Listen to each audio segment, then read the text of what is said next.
Hey everyone! So welcome to the Paige Show today.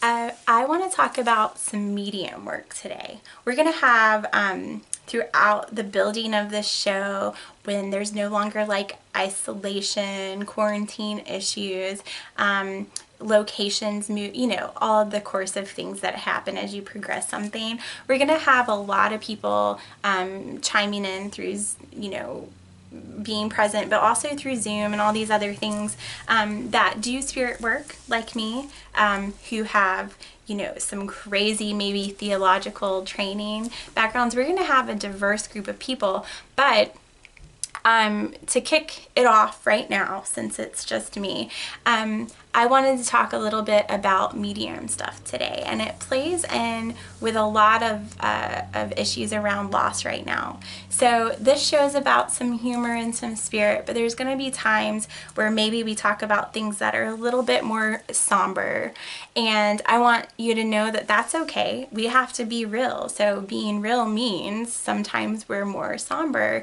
and what I want to talk about with mediumship today is that on the idea of a year of a lot of loss. Some of us have had loss for years. It wasn't just last year.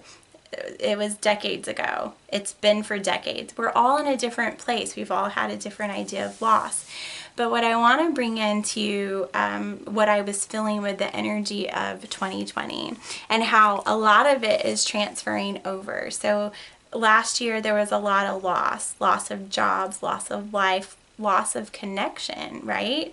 That we couldn't do the same things. Life just wasn't functioning the same way, even if you wanted it to. There were things that were out of our control. The illusion of control became very to the forefront of our awareness, whether we wanted it to be or not.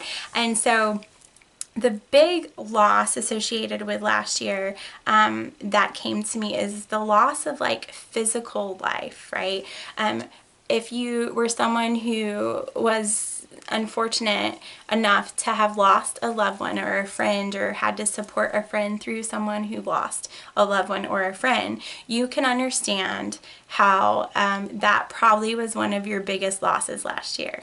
Now, for someone who lost a job or a house, I feel you and I see you, and I know that that's traumatic as well. But if you lost a loved one, if you've had to go through the process of grieving a death over something that is so unseen, like a virus, for God's sakes, like really that we ever thought that would happen, then you know that it's a little deeper and probably a little harder than the loss of a job.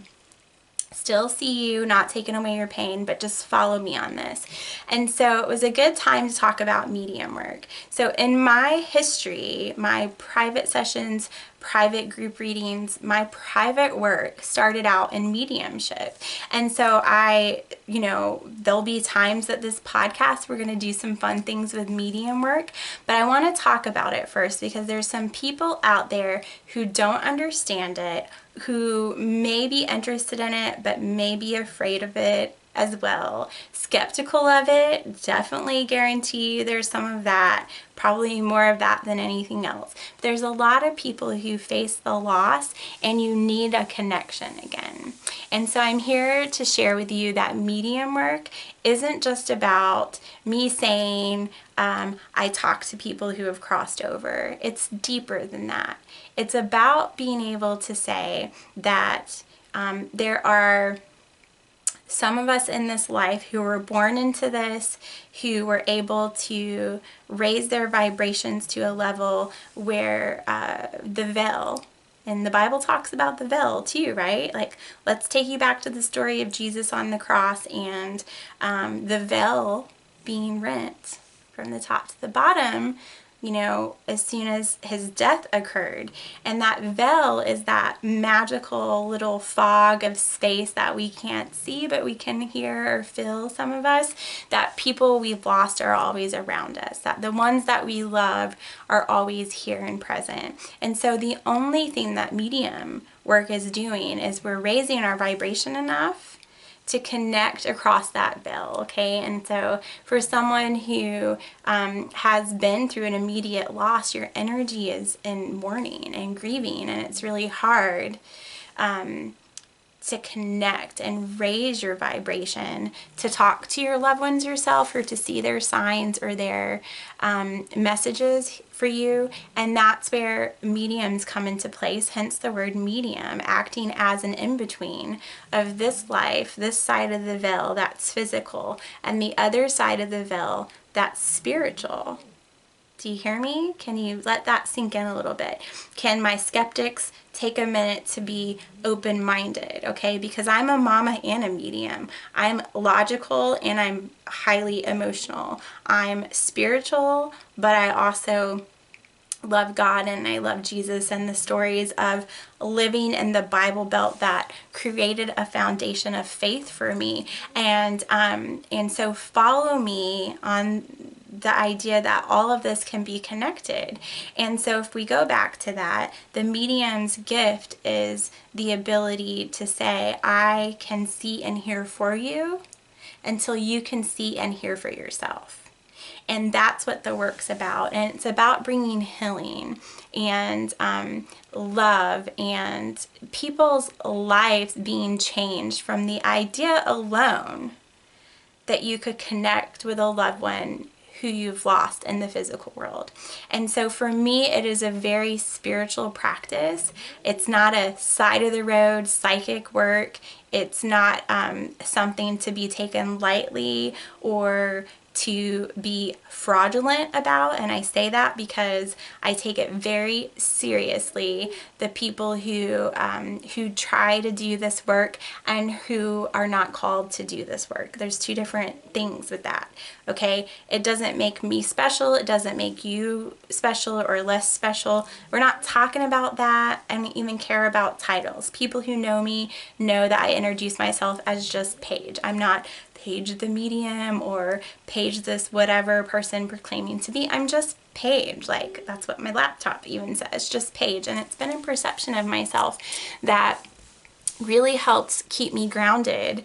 And the idea that I do this work is what is my biggest calling. Now, from the medium work and the messages of spirit over the years has come this other great download of information where I've worked with clients through intuitive work and also through life coaching. It all kind of like blends together, but that's who I am. That's what made me say through all of my ash times of life. If you guys saw my podcast about being, comfortable with the ashes so you could be rebuilt into something great, I've had a lot of moments in my life of being in the ashes, right? And being rebirthed from something that was nothing. And this work has been divinely special to me since about the age of 7 when I could see spirits. And been able to go through some things in life that forced me to understand who I was and to be okay with it. And so coming through a year of loss, I encourage you to reach out to the mediums in your life, whether it's a real medium, locally that you find that is authentic and that feels right to you. If it's a medium of some spiritual connection, other than that, find your spiritual practice, your meditation practice, your prayer practice, a group of people that you could join a day a week, whatever it is, find your medium. And so now you see where I'm going with this, right? So medium work in itself is talking to those who have crossed over and helping the people who are missing them in the physical world to say that they can always be with you and heal some of the things that have occurred through that loss. But a medium in itself is anything that can connect you to source in a time of loss. And that's what I wanted to get at today. Coming out of a year of loss, where is your medium. Let's find it for you. Let's get you that place of encouragement. Get you with your tribe of encouragement. Have a session with a medium. Do something that you haven't done before. If you are mourning over a loved one, trust the universe that there are some of us who are authentic, who are real, because that's what this show is about, right? And who will be able to help you through the mourning process until you can see that you have the skills to do it yourself. And that's what today was about. Mediums can come in this form. You can see a medium, or you can find a medium. You can find a medium that helps you connect. But the point is that we're in a time of a lot of separation and a lot of loss, and we need connection. So connect today. Find your connection, reach out to it, keep grounded, people. Keep close, and just keep yourself safe and keep yourself happy.